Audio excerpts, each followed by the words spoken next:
India Radio. I am Nishit Kumar and with me is Anita Anand with the evening news.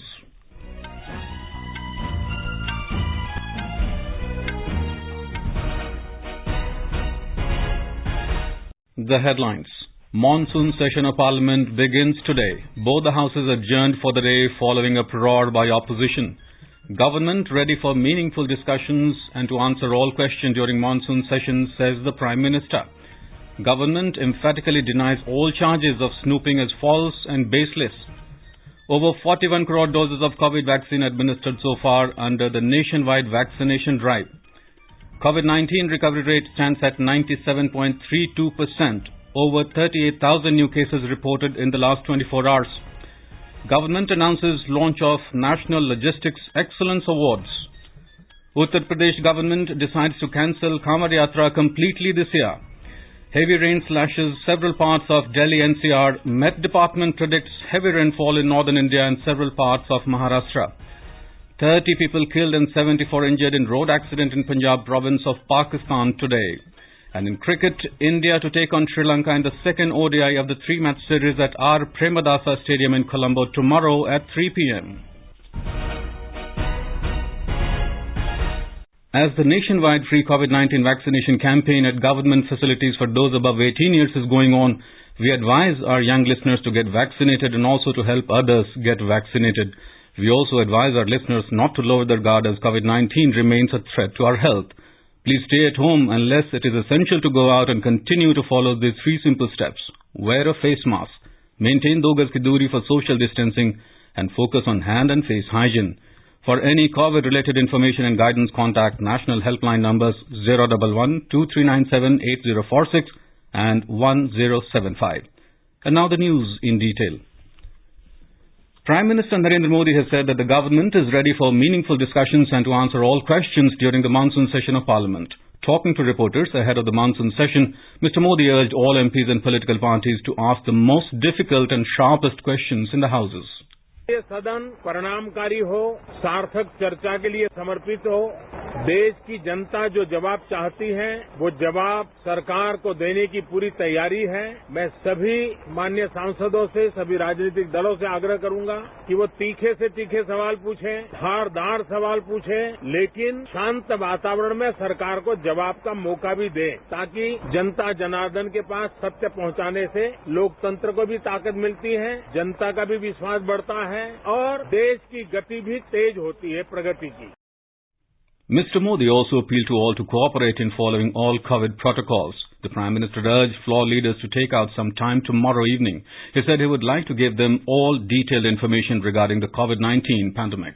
ये pandemic ऐसी महामारी है जो पूरे विश्व को अपनी चपेट में लिया हुआ है, पूरी मानव जात को अपनी चपेट में लिया हुआ है और इसलिए हम चाहते हैं कि संसद में भी इस पैंडेमिक के संबंध में सार्थक चर्चा हो, सबसे प्राथमिकता देते हुए इसकी चर्चा हो और सारे व्यवहारू सुझाव सभी माननीय सांसदों से मिले ताकि पैंडेमिक के खिलाफ लड़ाई में बहुत नयापन भी आ सकता है, कुछ कमियां रह गई हो तो उसको भी ठीक किया जा सकता है और इस लड़ाई में सब साथ मिलकर के आगे बढ़ सकते हैं.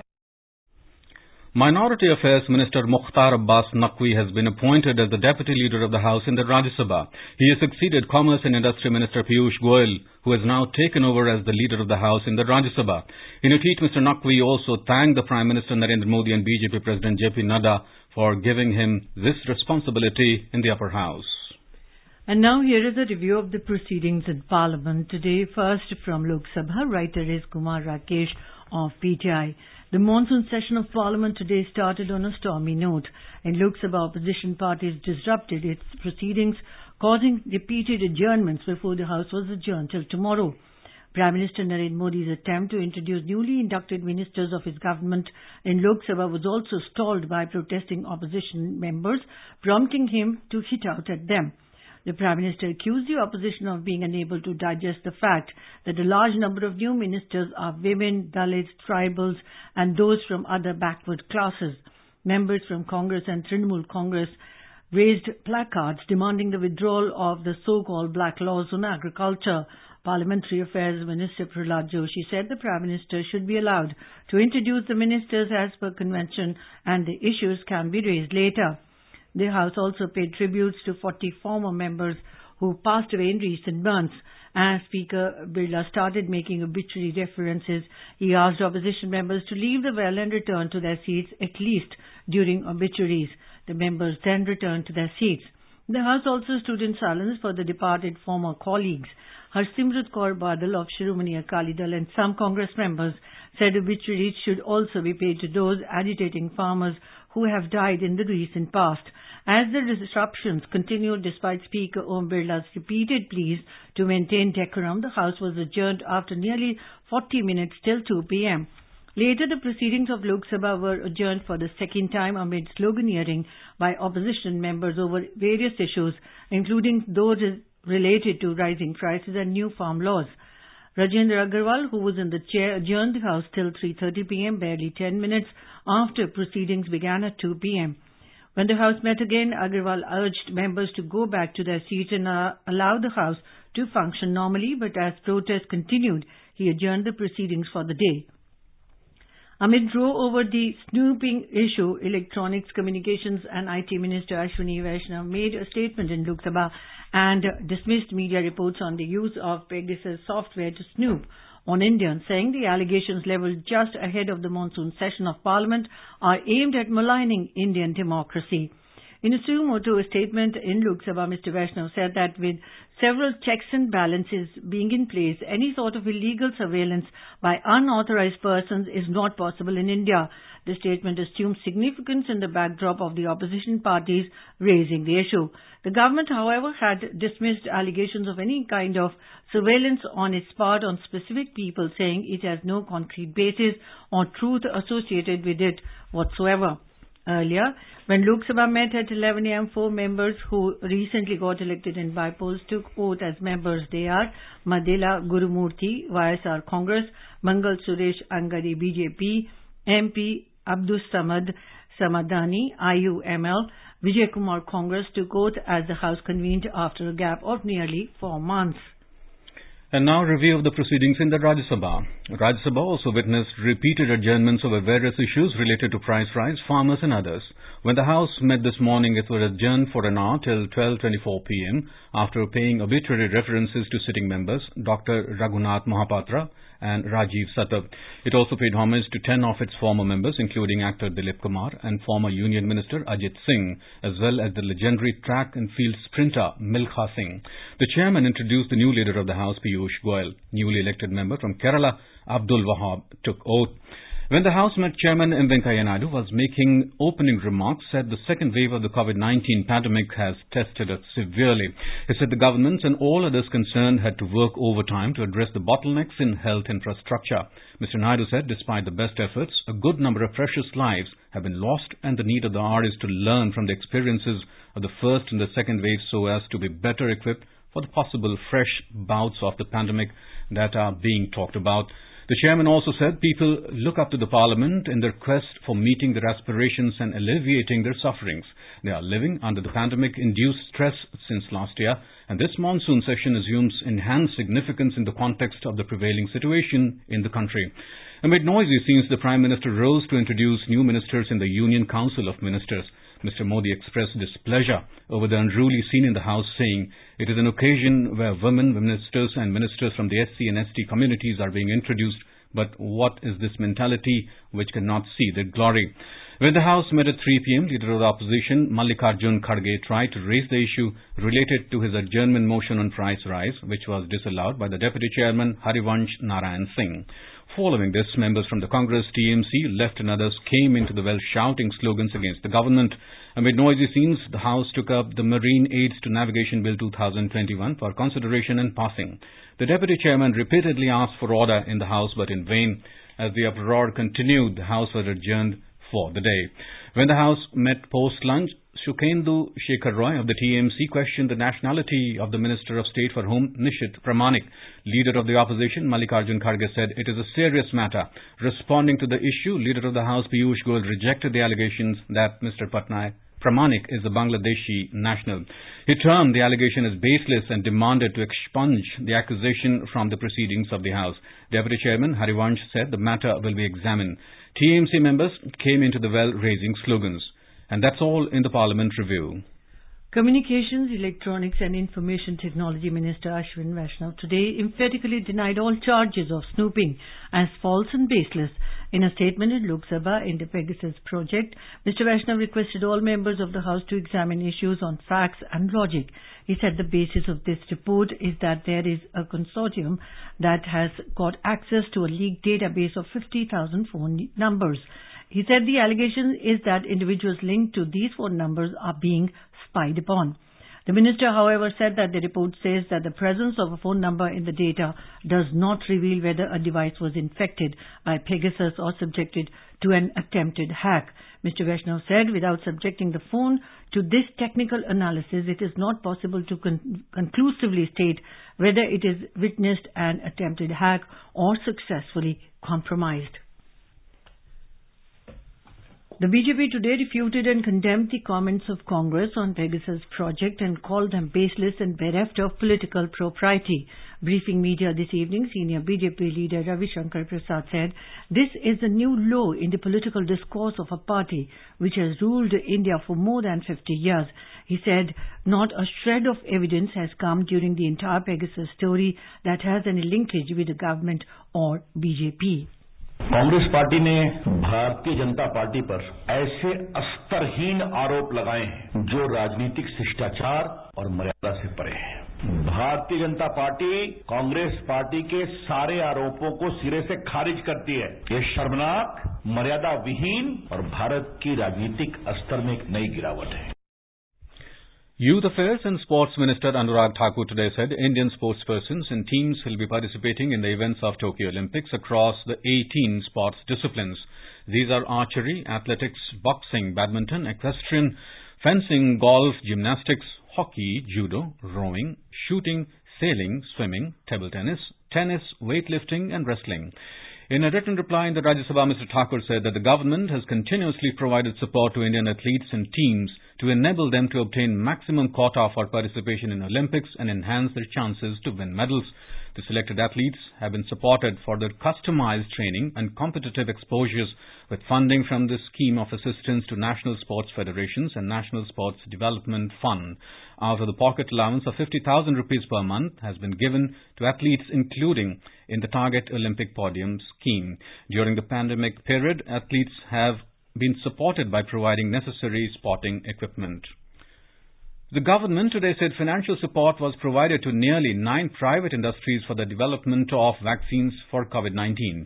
Minister of State for Finance Pankaj Chaudhary said in a written reply in the Lok Sabha that the Department of Biotechnology has provided financial support to public research institutes and industry for COVID-19 vaccine development.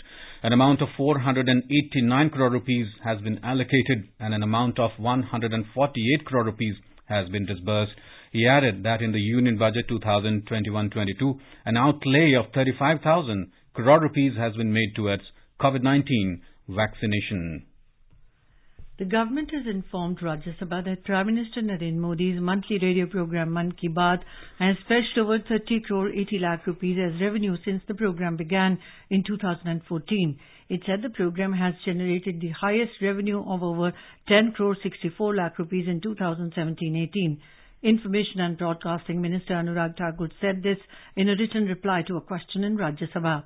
He, however, reiterated that the primary objective of the program of the Prime Minister is to establish dialogue with citizens on issues of the day-to-day governance.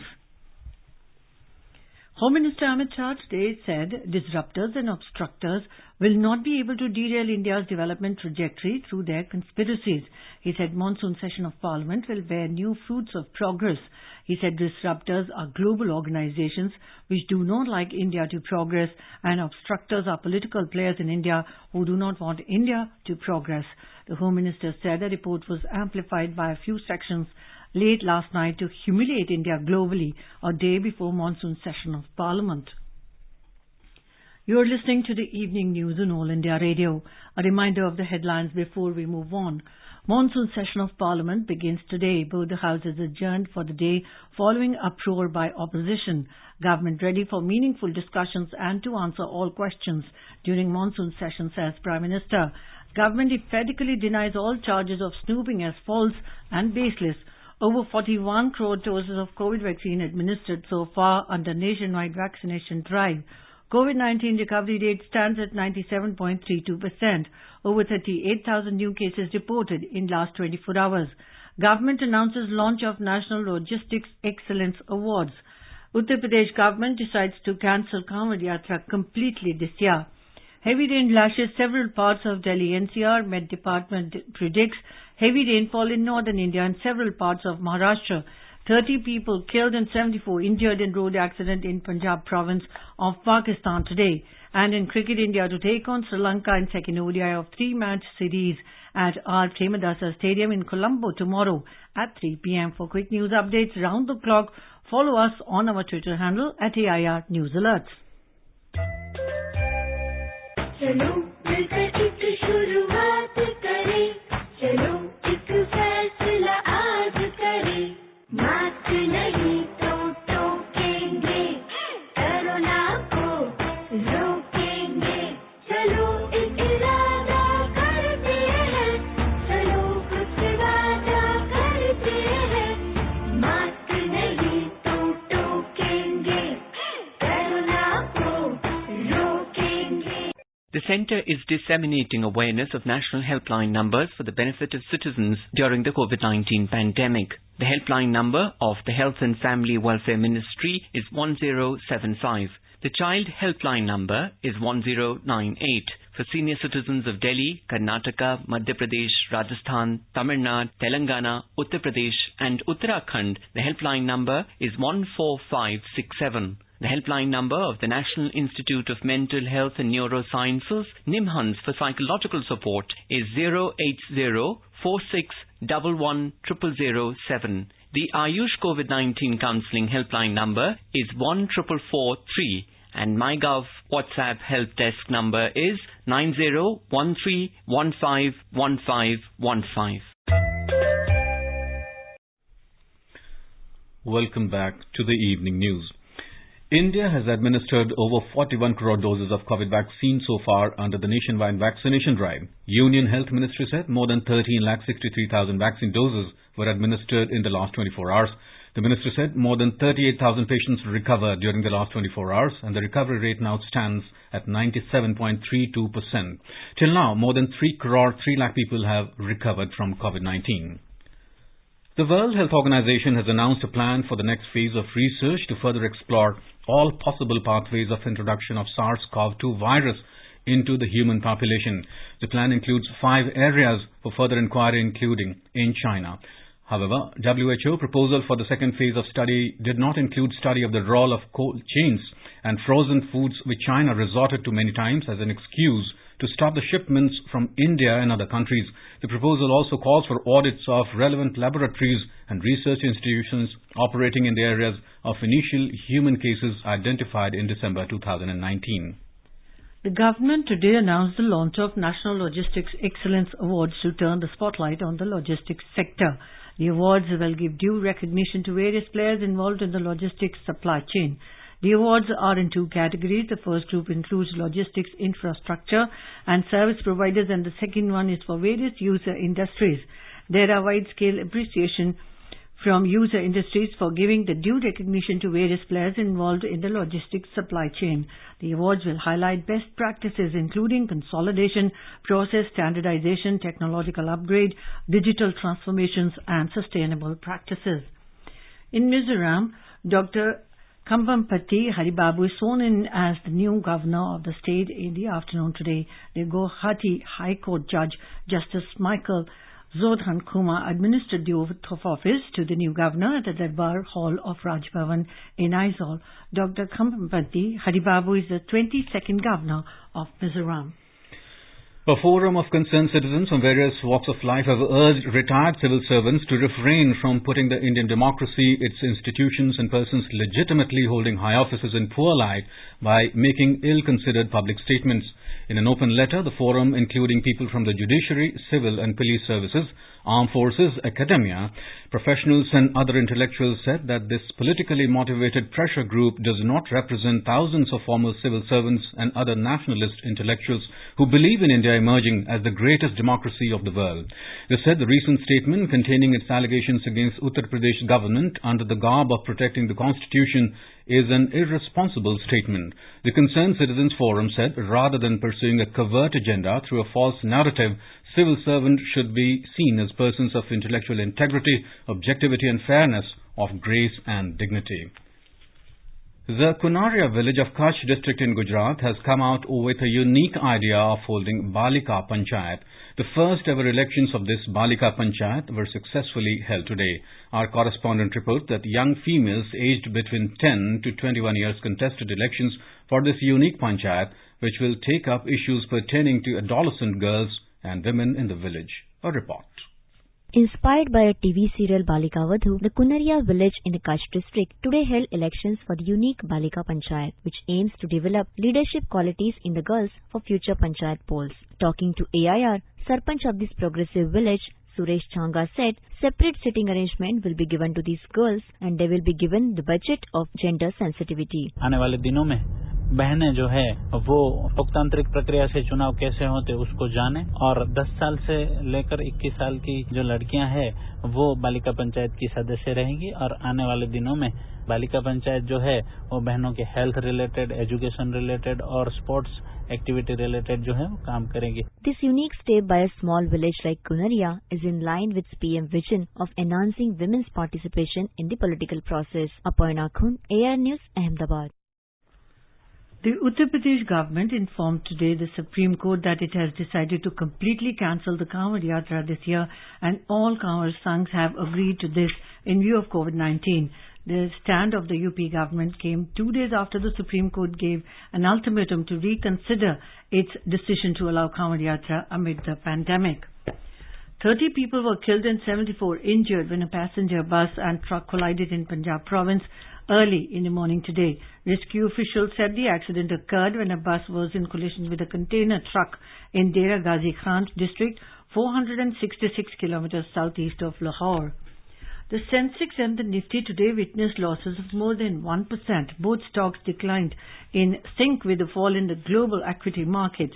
The Sensex fell below 52,600 while the Nifty slipped below 15,800 level, a report from the business world.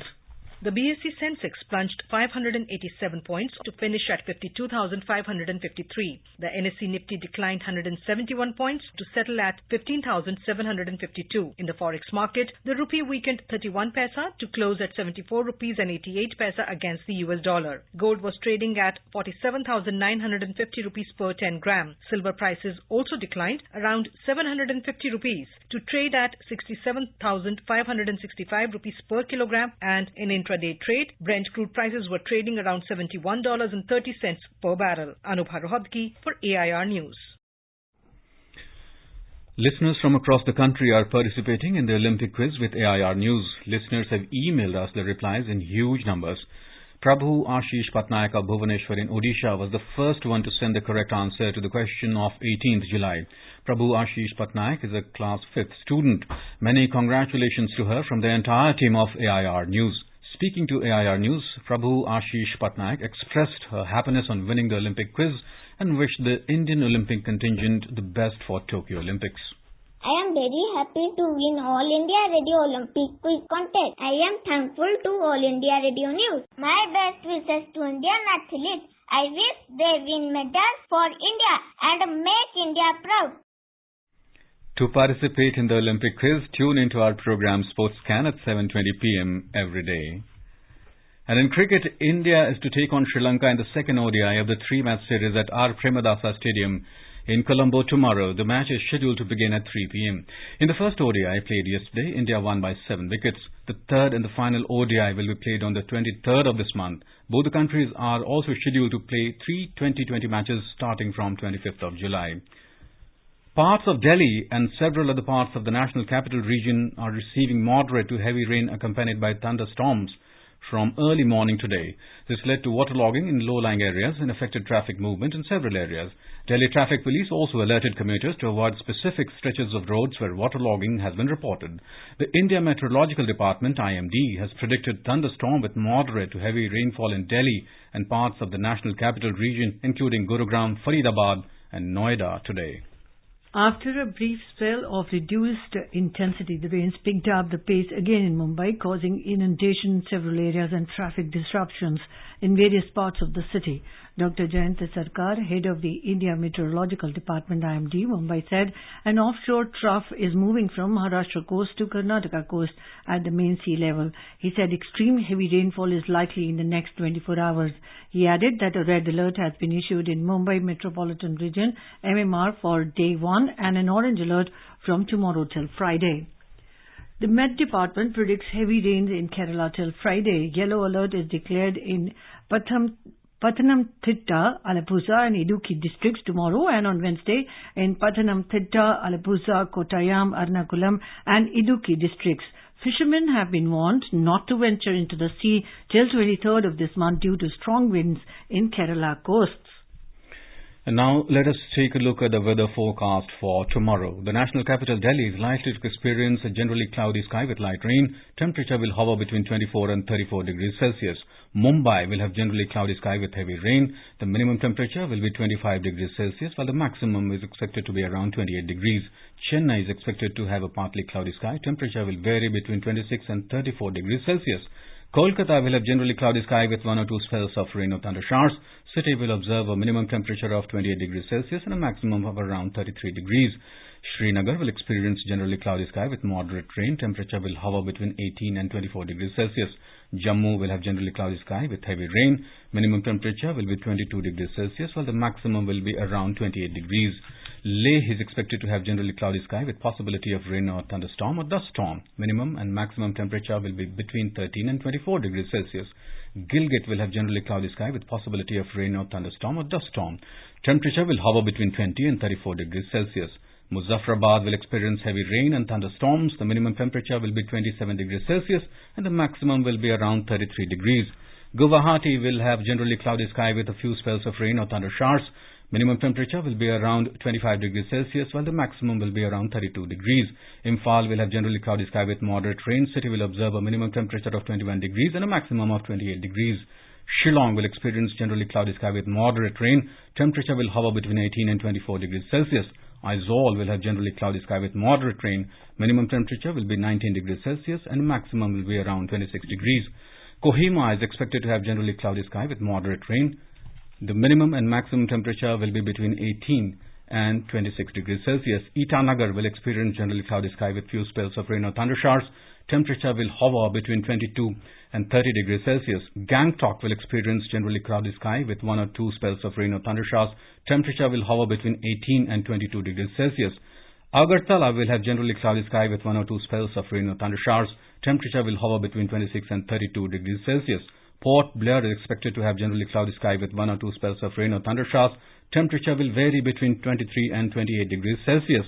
Shimla is expected to have thunderstorm with rain. Temperature will vary between 18 and 25 degrees Celsius. Ranchi will have generally cloudy sky with 1 or 2 spells of rain or thunder showers. City will observe a minimum temperature of 23 degrees and a maximum of around 31 degrees. And Bengaluru will experience generally cloudy sky with light rain.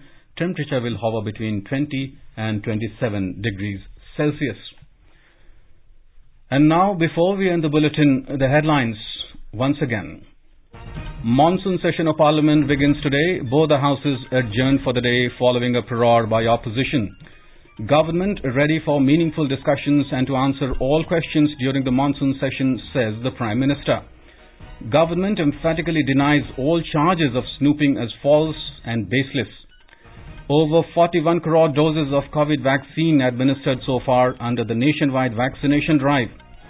COVID-19 recovery rate stands at 97.32%. Over 38,000 new cases reported in the last 24 hours. Government announces launch of National Logistics Excellence Awards. Uttar Pradesh government decides to cancel Kanwar Yatra completely this year. Heavy rain lashes several parts of the Delhi NCR. Met Department predicts heavy rainfall in northern India and several parts of Maharashtra. 30 people killed and 74 injured in road accident in Punjab province of Pakistan today. And in cricket, India to take on Sri Lanka in the second ODI of the three-match series at R. Premadasa Stadium in Colombo tomorrow at 3 p.m. For details of these stories and more, log on to our website newsonair.com and News on AIR app. And with that, we end the evening news. Good night.